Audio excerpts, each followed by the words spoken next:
Arat sa lumbang dito sa Panagingtingan.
So ayan po, Anso, hagay na. Hagay na po.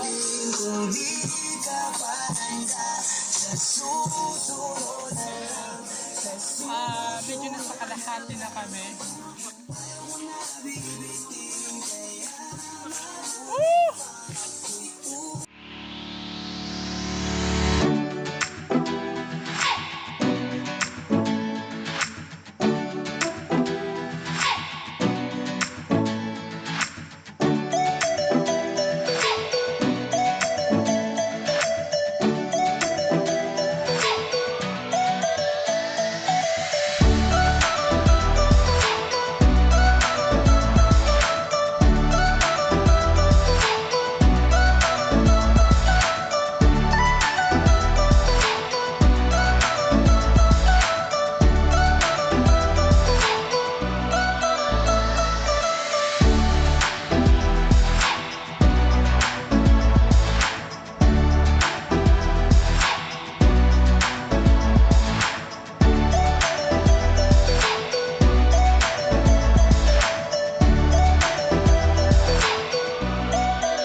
ito na po yung itsura ko.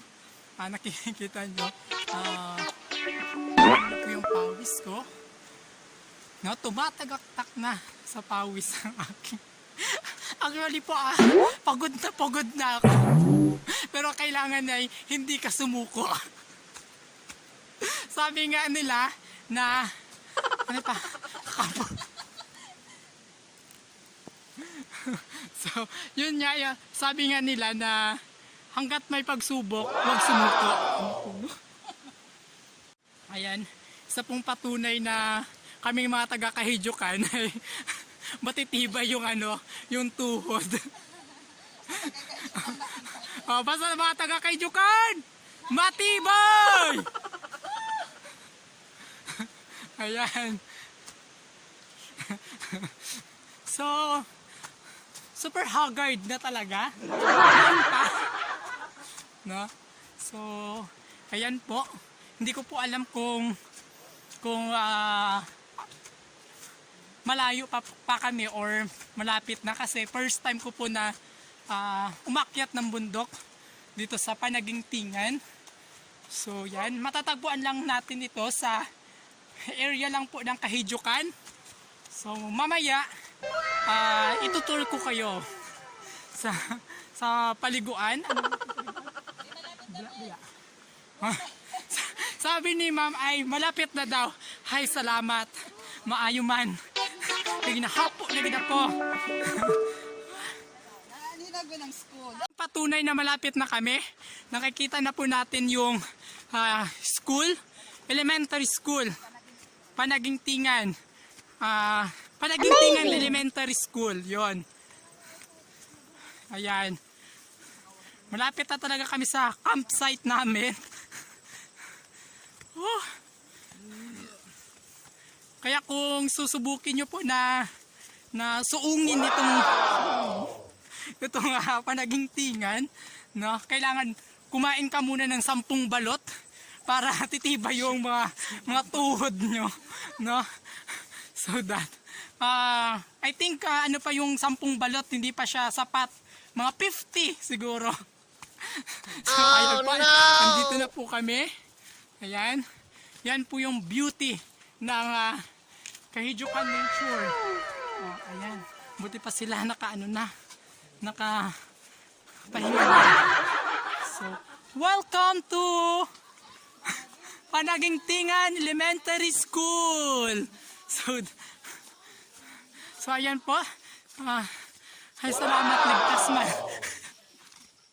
So ayan po, habang kami po ay kararating lang po namin sa campsite. Say hi to my vlog. So that na. So andito na po kami sa aming campsite. Ayan, kung nakikita nyo po, dito po kami tutuloy. So ayan. Ayan po, napakaganda ng nature. First time ko po talaga na makarating dito. So, since first time ko dito, ibig sabihin pala, doble yung pagod ng mga estudyante dito, ng mga elementary pupils nila. So, talagang nakaka-proud, kasi kahit ganun, ay pumapasok sila araw-araw para lang na mayroon silang matutunan. So, na-realize ko na talagang walang imposible, no? Pagdating sa edukasyon, gusto talaga nila matuto, kaya pumapasok sila. Nakita nyo naman kung gaano katarik yung po namin, yung aming inakyat. So, ibig sabihin na talagang walang imposible sa mga bata na para matuto sa kanilang tawag nito, para sa kanilang kinabukasan.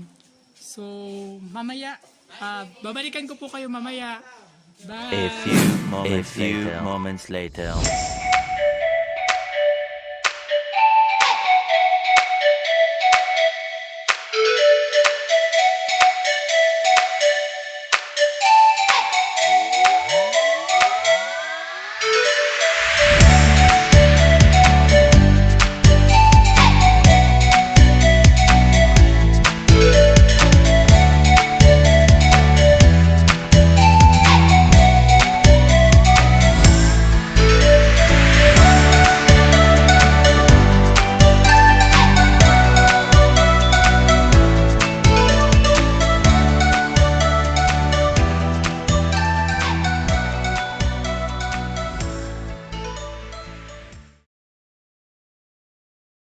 guys, papunta na po kami sa Cueva Falls. Ano yan? Bula-Bula Falls rather. So yan guys, na nakikita nyo. So ayan. Another hanging bridge yung dadaanan natin. So medyo malapit din siya. So ayan.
Napakaganda talaga ng Bula-Bula Falls. So ayan, dito po tayo sa taas banda. So yan, nakikita po natin, no? So yan, ma-advise ko lang talaga guys na kailangan beloved our nature, pangalagaan po natin kung ano yung ibinigay sa atin ng nature. And also, our creator is our Almighty God. So that isa po itong privilege sa atin at karangalan sa amin ng mga Ilocano na meron kaming beauty nito ng ganito. So guys, ayan. So that guys, ayan po na ano na po natin Bula-Bula Falls. Nakita na po natin, masyado po siyang nakakatakot, pero pag nag-iingat naman po tayo ay kaya naman, basta double ingat lang tayo. And also guys, yan po yung beauty at beauty ng nature namin dito sa Cagayan, as well as po na kailangan pa rin po natin isipin ang ating beloved our nature. Wala po tayong nakikitang kalat, no? Wala, no? Ang ma-advise ko lang po sa inyo guys, kung pumunta po kayo dito sa Bula-Bula Falls, Lumbang Weste. So, payo ko lang po ay huwag po tayong magkalat dito ng mga plastic, no? Na hindi nabubuo yung ano po natin. Ayan, yung Bula-Bula Falls po natin is from our Mother Earth and our to our nature rather. So guys, support nyo po ang ating nature. So ayan, na napakagandang view natin dito. Talagang hanggang sa muli at supportahan niyo po ako. Kung bago ka lang po sa aking channel, just comment below. Just comment below kung saan ito matatagpuan. At ganun din po ay please like and subscribe na rin kung baguhan ka sa ating YouTube. So, hanggang sa muli po, paalam!